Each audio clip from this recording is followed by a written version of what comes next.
هل لك سر عند الله بينك أنت وبين الله؟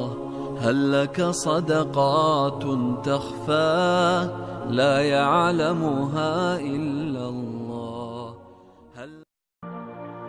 السلام عليكم ورحمة الله وبركاته. دمان داودياش kala duwan ee ku xiran kanaalka Khalni Official daawadeel ku soo dhawaday barnaamijkeennii maanta.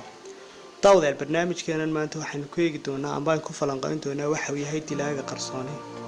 Daawadeel soo muuqaalka way nooga muuqato dilaaga qarsoon hadaynu qeexno horta waa waxa loo yaqaan sigaarka. Haddaba daawaday waxa isweydiinaysaa muxuu dilaaga qarsoon ku noqday? barnaamijkeena waxaynu ku eegi doonaa sababaha lagu bixiyay dilaaga qarsoon amba aynu ugu magac darnay barnaamijkeenan. Haddaba daawaday waxaynu ka eegi doonaa hadba dhinac baynu ka eegi doonaa hadba dhinac inagoo ka eegi doonaa maadaama in yiri dilaaga qarsoon waa sigaarka waxyaabo sababo inagoo eegi doonaa amba eegi doonaa xanuunada uu keeno. daawaday sababta ugu weyn in dilaaga qarsoon ugu bixinay waxa uu maanta bulshadeena ku hayaa farabaas sababtoo xanuunka ugu badan ee bulshadeena maanta amba xanuunada ku soo badanaya isaga ayaa sababaya.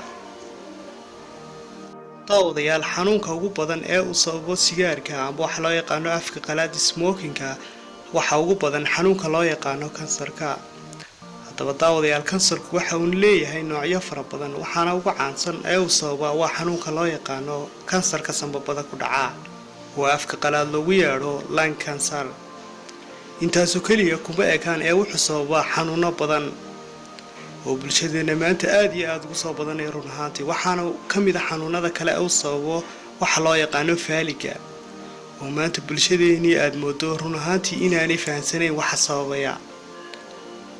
waxa loo yaqaan faaliga amba afka qalaad lagu yiraahdo stroke maadaama ay bulshadeena fahansanayn taas waxay keentay inuu dhib weyn ku keenay bulshadeena maanta sababtoo marka xanuun la doonayo la ogaado waxa ugu weyn ee loo yaqaano waxyaabaha sabab in la ogaado waxa ugu weyn way la ogaado waxyaabaha sababaya oo afka qalaad lagu yiraahdo risk factors.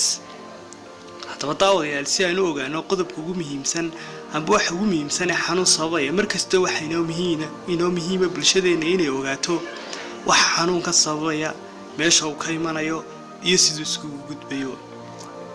kuma ekaan xanuunada inagu sababay waxa loo yaqaan sigaarka amba afka qalaad lagu yeero smokingku waxa kale oo sababa xanuuno aynaan halkan ku soo koobi karayn waxaana xanuunada kamid ah wadna xanuunka maadaama in yiri wuxuu sababa sidoo kale faaliga sidoo kale waxa uu sababa wadna xanuunka maadaama khatartiisu aad u badan tahay markasta wuxuu sababi karaa xanuuno aad u fara badan oo aynaan maanta halkan ku soo koobi karayn. daawadyaal intaas oo kaliya kuma ekaan asoo kale wuxuu sababaa qoyska oo burbura amba lamaanihii oo qoyskoodii ka burburo maadaama kharash badan iyo dhaqaale badan u baahan yahay waxa uu taa ku keeni karaa bulshadeena amba dhibaatooyin aad u badan. soo kale wuxuu keeni karaa mustaqbal baabiin maadaama dhalinyaro badan oo inaga mid ah amba bulshadeena reer Soomaaliland ka mid ah isticmaasho cabida sigaarka taasi waxay keeni kartaa in mustaqbalkoodii halka kulmo malaayiin dhalinyaro isla markaana ay aakhiritaanka ku dambeeyaan mustaqbal xumo. daawadayaal intaas oo kaliya kuma ekaanayo khasaaraha uu inoo leeyahay smokinga amba waxa loo yaqaan sigaarku.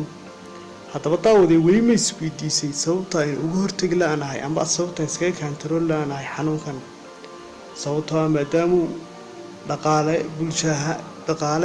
bulsho ahaan iyo sidoo kale xanuuno badan oo inagu sababo.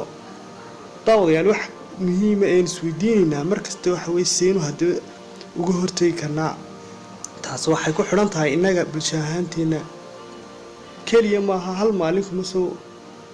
maalin kaliya kuma soo koobi karno amba hal maalin kaliya iskama saari karno waxaasoo khasaaro inoo geystay. daawadayaal tani waxay u baahan tahay fikir dheer iyo qoto dheer in laga yeesho ka dawlad ahaan iyo ka bulsho ahaanba. soo kale waxa loo baahan yahay inaan markasta ku dadaalno inaan sameeyno wacyigelin maadaama inta ugu badan ee bulshadeena maanta inta cabaysa ay u badan tahay dhalinyaro iyo dad waaweyn baa isku dhex jiraan.